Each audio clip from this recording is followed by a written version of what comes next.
আসসালামু আলাইকুম, welcome back to my channel Fatema cooking recipe. Fatema cooking রেসিপিতে আপনাদের সকলকে স্বাগতম জানাচ্ছি। আজকে আপনাদের একটি তরমুজের লাড্ডু রেসিপি তৈরি করে দেখাবো। হয়তো আপনারা ভাবছেন তরমুজ দিয়ে আবার কিভাবে লাড্ডু তৈরি করা যায়। তরমুজের লাড্ডুটা বানানো একেবারেই সহজ। তরমুজের লাড্ডুটা এতটাই স্বাদ, যদি নিজে না বানিয়ে খেতাম তাহলে বুঝতেই পারতাম না যে তরমুজের লাড্ডুটা এতটা মজাদার, খেতে অসাধারণ স্বাদ।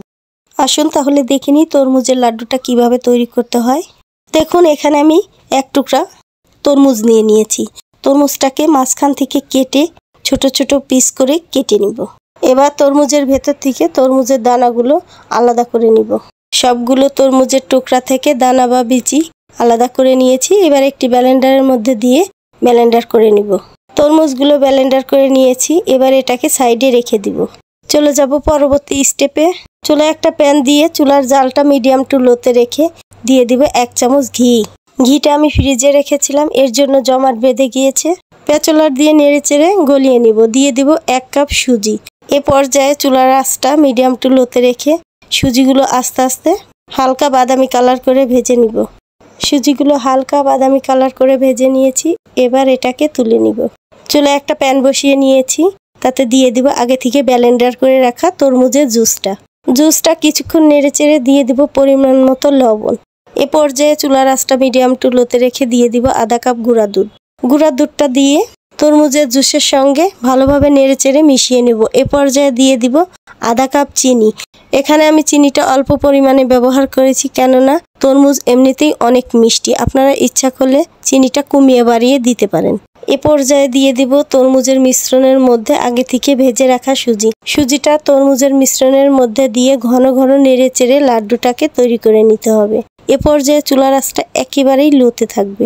তরমুজের লাড্ডুটা যখন আঠালো হয়ে আসবে তখন দিয়ে দিব 1 চা চামচ ঘি। ঘিটা লাড্ডুর ডোয়ের সঙ্গে পেঁচলার দিয়ে চেপে চেপে ভালোভাবে মিশিয়ে নিব। এভাবে 5 থেকে 7 মিনিট তরমুজের লাড্ডুটা অনবরত নেড়েচেড়ে তৈরি করে নিব।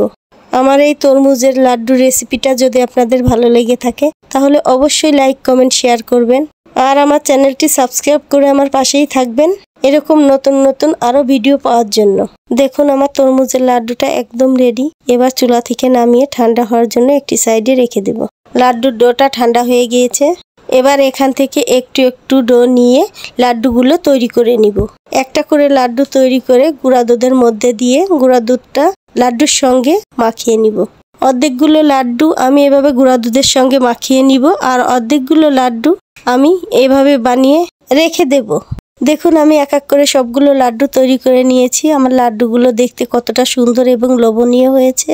এই তরমুজের লাড্ডুটা একবার বানিয়ে খেলে বারবার খেতে মন চাইবে। এই তরমুজের সিজনে বাসায় একবার হলেও তরমুজের লাড্ডুটা তৈরি করে খেয়ে দেখবেন সকলের কাছে খুবই ভালো লাগবে। আজকের মতো এখানেই বিদায় নিচ্ছি। দেখা হচ্ছে পরবর্তী কোনো রেসিপিতে।